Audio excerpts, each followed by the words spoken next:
Tinawagan ni Jaime si Mercedes na kailangan niyang dalhin lahat ng kanilang pera at alahas dahil magpapalamig muna sila.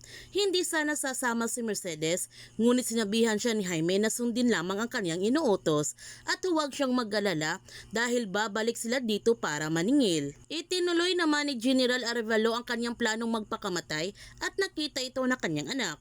Sobrang nasaktan ng kanyang anak sa kanyang pagkamatay. Tinawagan na nga ni Mercedes si Justin na kailangan na nilang umalis ni Felicia sa resort dahil aalis na sila ng bansa. At hindi naman niya sinabi kay Justin ang totoong dahilan sa kanilang pag-alis. Nataranta ng labis si Mercedes sa pag-iimpake ng kanyang mga gamit dahil nararamdaman na niya ang kanilang pagbagsak ni Jaime at natatakot siya nito na makulong. Dumating naman si Moises sa resort kung saan mag-honeymoon sina Justin at Felicia dahil ito na ang tamang panahon para maningil siya ni Justin. Sa pagpasok ni Moises sa loob ng resort, pinigilan niya kaagad ang pag-alis ni Justin. Nagulat si Justin sa pagdating ni Moises at tinanong niya ito kung paano niya nalaman na nandito sila. Ang sagot ni Moises na hindi naman sikreto ang kanilang kasal. Kaya nagdududa si Justin na may kinalaman si Felicia kung bakit natuntun sila ni Moises at sinasaktan pa niya si Felicia. Kinuha ni Moises si Justin para sumama ito sa kanya. Ngunit sinuntok lamang siya ni Justin at nagkaroon na nga sila ng matinding labanan sa isa't isa. Pinigilan naman ni Felicia ang planong pagpatay ni Justin kay Moises.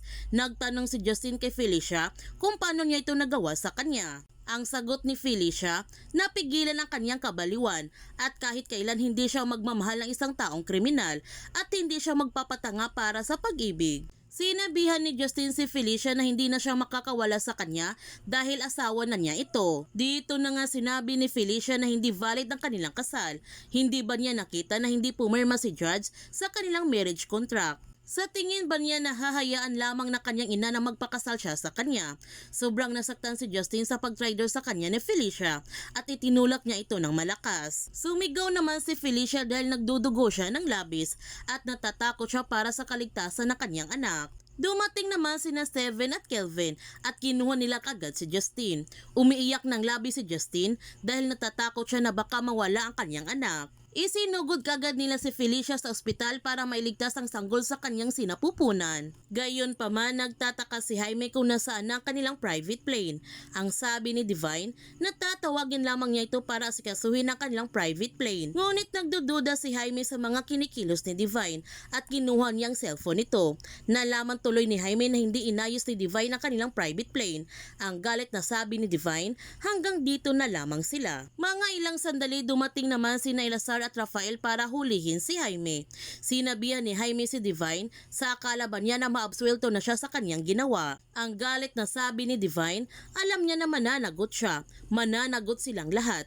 Higit sa lahat, mananagot siya sa pagpatay sa kanyang asawa dahil may matibay siyang ebidensya na siyang pumatay kay Henry. Nang dahil sa matinding galit ni Jaime para kay Divine, binaril niya ito at hinostage pa niya si Mercedes para makatakas siya. Sinabihan nila Rafael at Elazar si Jaime na tigilan na niya ito at sumuko na lamang siya. Binalaan ni Jaime silang lahat na huwag silang sumunod sa kanya dahil kung hindi, pinapangako niya na sasabugin niya ang ulo ni Mercedes. Ang sabi ni Rafael na maawa siya kay Mercedes. Ang sabi ni Elazar na huwag na niyang dagdagan ang kanyang kaso. Ngunit hindi nakinig si Jaime sa mga sinasabing ni Elazar at Rafael at umalis pa rin siya para ipatuloy ang kanyang planong pagtakas. Ligtas naman si Divine dahil hindi matindi ang kanyang tama at isinugod kagad siya nito sa ospital. Nakiusap si Mercedes kay Jaime na pakawalan siya nito. Ang sabi ni Jaime na isa talaga siyang gaga. Ang akala ba niya na papatayin niya ito? It was a bluff para makatakas lamang sila. Kaya nakahinga na nga na maluwag si Mercedes at umiyak siya nito ng labis. Inutusan ni Jaime si Mercedes na tawagin na niya si Justin pero hindi nila alam na hawak na ni Moises si Justin ngayon. Sa pagising ni Justin, nagmamakawa siya kay Steven na pakawalan siya nito.